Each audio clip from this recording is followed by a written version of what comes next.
Hi, guys. Going over this chapter on loneliness, it talked about several different types of loneliness, and it seems to be that everybody will experience a form of loneliness throughout their life. Going over question one, it says find what is most noteworthy between situation loneliness and chronicle loneliness.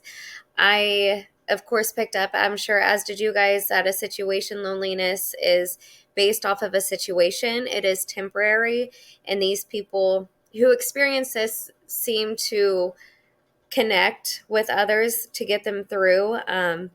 It seems to that talking about the situation will get them out of that loneliness, even though it can be brief, or like it said in the death, it could be fairly long, but the situation will be temporary. As in chronicle loneliness, um, this feeling of being alone is a constant feeling.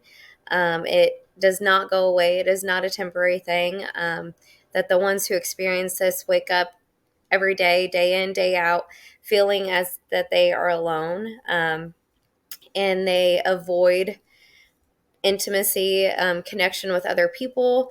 And it did state within the book that it did talk about that one's experiencing this leads to suicide and to anger. So the difference between the two that I found noteworthy is situation. Um, Loneliness is temporary, chronicle is an everyday, and they avoid the intimacy with other people. And on question two, the scripture that I find best that most helps loneliness is Psalms 139, 7 through 10. I do not have it memorized. So, where it says, where can I go from the Spirit? Where can I flee from your presence? If I go up to the heavens, you are there. If I make my bed in the depths, you are there. If I rise on the wings of the dawn, if I settle on the far side of the sea, even there your hand will guide me, your right hand will hold me fast. Within the scripture, it talks about going to the heavens, to his depths, so the deepest part that he's experienced in his life. It gives the extreme high to the extreme low, and it talks about how God is there in every situation, for you cannot flee from him because he is present. And I think knowing that God is with you at your highest, when you're experiencing the most joy, the most love throughout your life, He is there. But when you're in your valley, the deepest point in life where you can go, where you feel like you have hit rock bottom, He is also present. And when you feel like you are alone, you are not. And I think that verse covers that really well. And then taking the love language quiz, my highest love language was acts of service. And it is important to me because my personal opinion, the one that suit me best was I feel loved when I'm stressed, overwhelmed. I do not, unfortunately, want to hear like I'm doing a great job. I would love for somebody to take the burden off of me. Um, Helping me um, shows me that you do love me, like you care enough that you notice that I am overwhelmed and then you want to lighten my burden.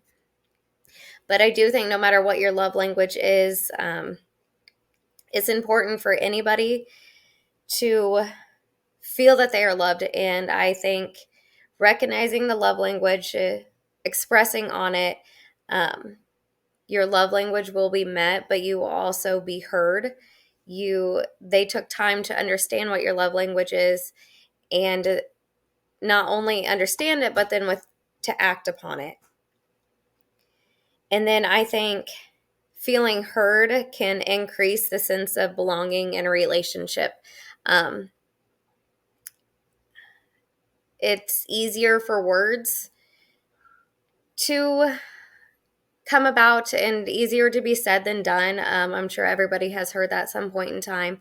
But when you discuss your love language and it is done, you're not only just hearing things, but you're seeing action to go along with that, and realizing that somebody took the time to act upon something that made you feel loved will increase the belonging. Because, like I said, they are showing you, and you felt heard. And not only heard, but you felt noticed. And having heard, noticed, felt, and then being loved, and then being shown that you are loved can increase the belonging in a relationship. And that is all that I have. All right, bye.